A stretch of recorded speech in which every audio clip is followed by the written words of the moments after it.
മദ്യനയത്തിലെ ഇളവിന് പണപ്പിരിവെന്ന ആരോപണത്തിൽ ഇടതുമുന്നണിയിലും മുറുമുറുപ്പുണ്ട്. ബാറുകൾ വിചാരിച്ചാൽ സംസ്ഥാന സർക്കാർ വഴങ്ങിക്കൊടുക്കുമെന്ന ധാരണ ഉണ്ടാകുന്നത് ശരിയല്ല എന്ന CPI സംസ്ഥാന കൗൺസിൽ അംഗം KK ശിവരാമൻ പറഞ്ഞു. ഇങ്ങനെ ധാരണ ഉണ്ടാക്കാനുള്ള ഗൂഢാലോചന നടത്തിയിട്ടുണ്ടോ എന്ന് സംശയിക്കുന്നെന്നും അദ്ദേഹം പറഞ്ഞു.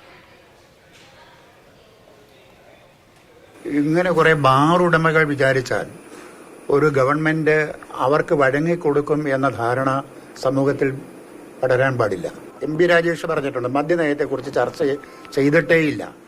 അപ്പൊ ചർച്ച ചെയ്യാത്ത ഒരു കാര്യത്തിൽ ഇത്തരം ഒരു വിശദീകരണവുമായി ബാർ ഉടമ സംഘം വരുന്നത് എന്ന് പറയുന്നത് അത് വളരെ ഗൗരവമുള്ളൊരു കാര്യം തന്നെയാണ്.